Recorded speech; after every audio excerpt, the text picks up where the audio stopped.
Hello everyone and welcome back to Slime Rancher. I'm Chris Kenner and today we are going to be looking at more of the story of this brilliant game. So I'm about to head off to the Moss Blanket. So there's a teleporter. If we just go around here... Ooh, the game's being a bit slow. But there's this teleporter out here that we haven't used in a while. But here we go.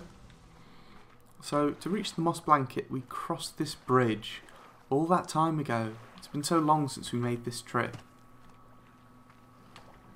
How to cross these sort of wooden walkways. I wonder if Hobson actually made these himself. But you eventually sort of run along. There's not, I don't think there's anything off the edge of this. There's nothing I can see, certainly. You can sort of see a bit over there, but we'll get to that in a moment. But it just seemed like a walkway that maybe the developers intended it to go somewhere someday when they added another update. But for now, it doesn't really lead anywhere. But let's dash through here. So here's the slime gate we unlocked. We climb up these stairs, and we're properly in the Moss Blanket now.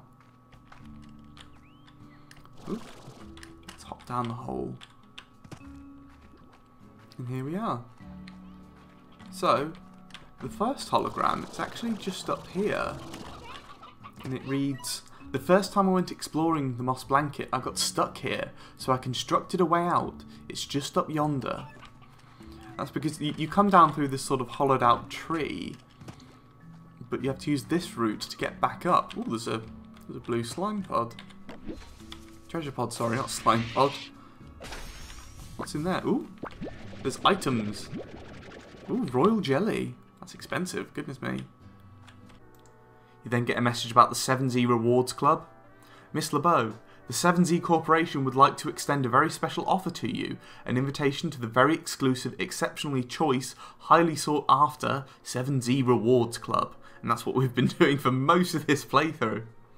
The 7Z Rewards Club allows you to earn ultra premium ranks within an exclusive club for only a semi-ultra premium price. It's just that easy. Each rank grants you a new club title along with unique rewards such as beautiful upgrades for your ranch, exclusive customization options and more. We look forward to your enrollment. The 7Z Corporation offering you a path to greatness, one large sum of new bucks at a time. Nice, okay. Let's head up this way because we want to actually carry on through. Geronimo! So I think that the second hologram is just out here. Here we go.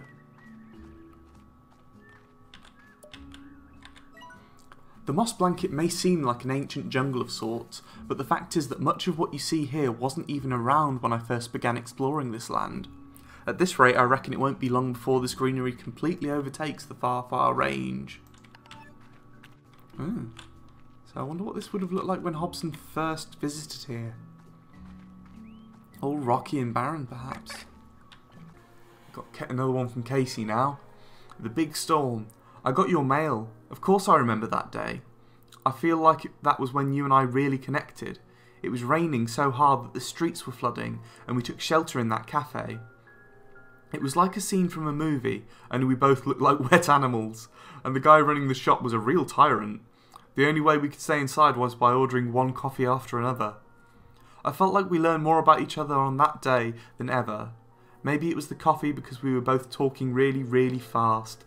I told you about my dreams, making music and all that. At least that's how I remember it. Walking home, when the rain came back, you got closer to me and my heart was racing. But I couldn't blame that on the coffee." But then the next one... Ooh, let's just top up my water. I actually died at the end of the last episode. I fell off a cliff.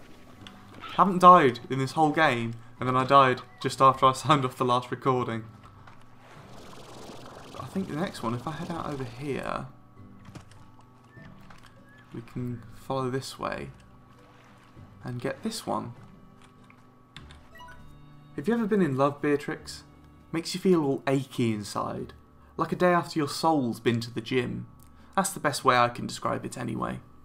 It also realigns your thinking to something you swear is downright alien. All those things you thought really mattered suddenly don't. Changes you entirely. Can't recommend it enough. Aww. And you get Hiya Beatrix from Ogden Ortiz, who's our friend who's been giving us quests out on the wilds. The name's Ogden Ortiz. I'm a slime rancher much like yourself, but I mostly fancy myself as a farmer. I came to the far range to grow fruits and veggies the way we used to back on Earth, by getting down into the soil and getting your hands dirty. Did you know that carrots improve your night vision? Yeah, seriously, they do. I don't see why all ranchers aren't just gobbling them down every chance they get. Being lost out on the range at night can be so dangerous. But don't let me ramble on you here. We'll be in touch via the range exchange. I tend to only raise slimes that eat fruits and veggies, so expect those kinds of requests from me. Looking forward to doing business with you. OO. P.S. Ever heard of gilded ginger? It's a mythical veggie that is said to be the favourite food of the equally mythical gold slime, but some say that neither of them actually exist. And I do actually have some gilded ginger, and we will demonstrate that in a later video.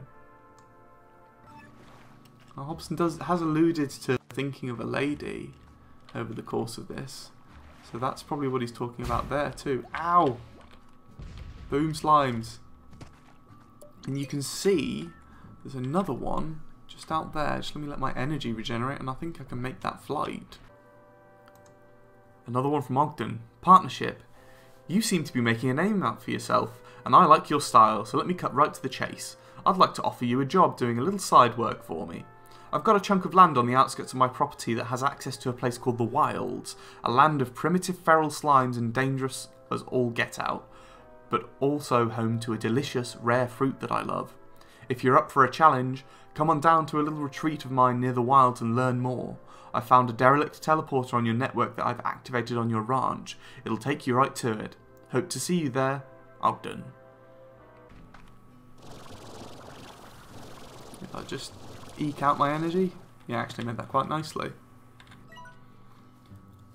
I highly advise you have a jetpack and a few upgrades before tackling what's ahead. The land is all broken and twisted, and there's plenty of feral slimes about who you won't see coming before they blast you right into the sea. Keep those peepers peeled. And if I'm right, I think that might well be the last one in the moss blanket. There's one other... Ooh, there's a treasure pod down there. I'll come back for that at some later point. But I thought that there was one down through here, but my instructions say there isn't. Am I going mad? Yeah, clearly it's not here. Oh, okay. Just the 4 for the moss blanket. But there are starmails. Let's take a look at some of those. Get another one from Casey about the death hike. Hi B, do you remember when you took me hiking? I still didn't know how serious you were about the whole outdoors thing then, and your idea of a hike just about killed me. I showed up in normal clothes and shoes, and you were decked out and had a pack and gear. It was a nightmare for me. I think it was around the 5-mile mark when I realised I was drenched in sweat and ready to collapse, and I realised that our ideas of fun were two very different things. Also, you weren't even out of breath then, and I still totally hate you for that. Oh, I know how that feels. And you get to the end and there's this sort of section here. I could have sworn at one point there was a slime gate here before a previous update, but I don't remember so well now. But yeah, that was all of the story elements in the Moss Blanket. Thank you guys very much for watching this episode. I do encourage you to go out and buy this game. The link is in the description, and we will see you all in the next episode. Bye!